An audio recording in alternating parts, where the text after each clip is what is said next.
In this lesson, Chapter 7.1, we're going to take a closer look at bone shape and structure. By the end of this lesson, you'll be able to classify bone according to their shapes and name an example from each group. Number 2, describe the macroscopic and microscopic structure of a long bone and list the functions of these parts. The bones of the skeletal system differ greatly in size and shape.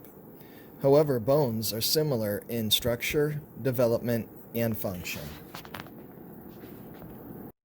Bones may be classified according to their shape: long, short, flat, or irregular. Long bones have long longitudinal axes and are expanded at the ends. Examples of long bones are the forearm and thigh bones. Short bones have equal lengths and widths. The bones of the wrists and ankles are this type. A special type of short bone is a sesamoid bone or round bone. This type of bone is usually small and nodular and embedded in a tendon adjacent to a joint where the tendon is compressed. The kneecap or patella is a sesamoid bone. Flat bones are plate-like structures with broad surfaces such as the ribs, the scapula, and some bones of the skull. Irregular bones have a variety of shapes, and most are connected to several other bones. Irregular bones include the vertebrae that compose the backbone and many of the facial bones. The parts of a long bone. The femur, the bone in the thigh, illustrates the structure of a long bone. At each end of a long bone is an expanded portion called an epiphysis, which articulates, which means to form a joint with another bone. One epiphysis, called the proximal epiphysis, is nearest to the torso. The other epiphysis, called the distal epiphysis, is furthest from the torso. The outer surface of the articulating portion of the epiphysis is coated with a layer of hyaline cartilage called the articular cartilage. The shaft of the bone is called the diaphysis. The metaphysis is the widening part of the bone between the diaphysis and the epiphysis. A bone's shape makes possible its functions.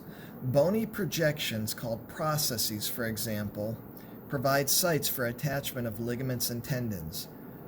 Grooves and openings are passageways for blood vessels and nerves, and a depression of one bone might articulate with a process of another bone. The wall of the diaphysis is mainly composed of tightly packed tissue called compact bone, also called cortical bone. Compact bone has a continuous extracellular matrix with no gaps. The epiphysis, on the other hand, are largely composed of spongy bone, also called cancellous bone, with thin layers of compact bone on their surfaces. Spongy bone consists of many branching bony plates called trabeculae. Irregular connecting spaces between these plates help reduce the bone's weight. The bony plates are most highly developed in the regions of the epiphysis subjected to compressive forces. Both compact bone and spongy bone are strong and resist bending. Most bones have compact bone overlying spongy bone, with the relative amounts of each varying in the different shaped bones. Short, flat, and irregular bones typically consist of a mass of spongy bone, either covered by a layer of compact bone or sandwiched between plates of compact bone. Compact bone in the diaphysis of a long bone forms a tube with a hollow chamber called the medullary cavity that is continuous with the spaces of the spongy bone. In thin membrane-containing bone-forming cells called endosteum, lines of the medullary cavity as well as spaces within spongy bone. A specialized type of soft connective tissue called marrow fills the spongy bone spaces in the medullary cavity. The two forms of marrow, red and yellow, are described later. Recall that bone cells are called osteocytes, and they are in tiny bony chambers called lacunae. Osteocytes exchange substances with nearby cells by means of cellular processes passing through caniculi. The extracellular matrix of bone tissue is largely collagen and inorganic salts. Collagen gives bone its strength and resilience, and inorganic salts make it hard and resistant to crushing.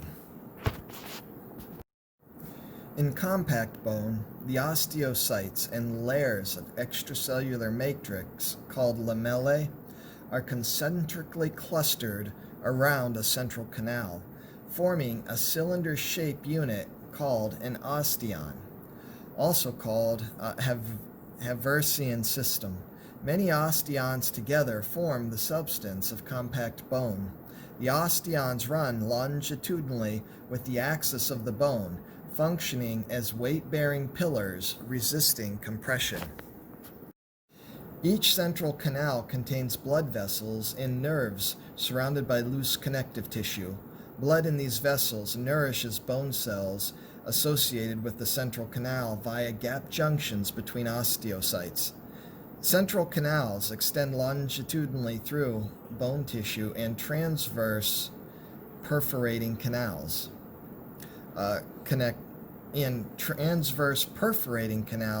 connect the central canals.